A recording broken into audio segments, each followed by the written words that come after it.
10 वर्ष दिए। हार या जीत के बावजूद लोगों से मैं जुड़ी और ये मेरे जीवन का सबसे बड़ा सौभाग्य है। दोस्तों, केंद्रीय महिला एवं बाल विकास मंत्री रह चुकी स्मृति ईरानी का हाल ही में लोकसभा चुनाव नतीजों के बाद दिया गया बयान एक बार फिर चर्चा में है।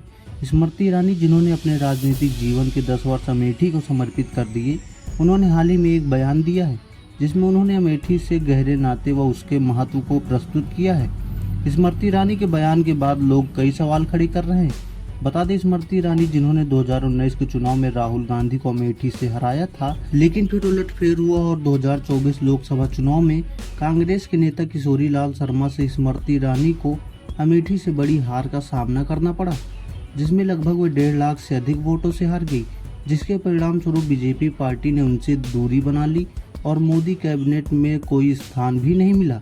बता दें, स्मृति ईरानी की हार के बाद शहरी विकास मंत्रालय के अंतर्गत आने वाले डायरेक्टर ऑफ स्टेट ने उन्हें सरकारी बंगला खाली करने का निर्देश भी दिया था, जिसके चलते उन्होंने हाल ही में सरकारी बंगला खाली भी कर दिया।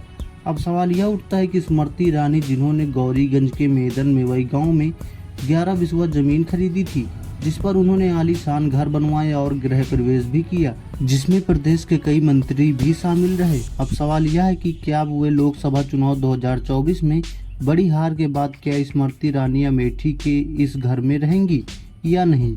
उन्होंने चुनाव प्रचार के दौरान कई बार कहा था कि वे अमेठी की ही बेटी हैं और यहीं रहकर जनता की सेवा करेंगी, जिससे यह कयास लगाया जा रहा है कि शायद स्मृति ईरानी अमेठी में ही रहकर अपने राजनीतिक करियर को आगे बढ़ाएं। फिलहाल दोस्तों, अब देखना यह सही होगा कि स्मृति ईरानी क्या 2029 में मजबूती से राजनीति में वापसी करेंगी या फिर उनका राजनीतिक करियर यहीं तक था।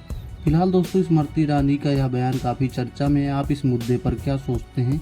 अपनी राय हमें कमेंट बॉक्स में साझा करें तथा ऐसी लेटेस्ट न्यूज़ देखने के लिए टुडे भारत न्यूज़ को सब्सक्राइब करें। आपका बहुत बहुत धन्यवाद।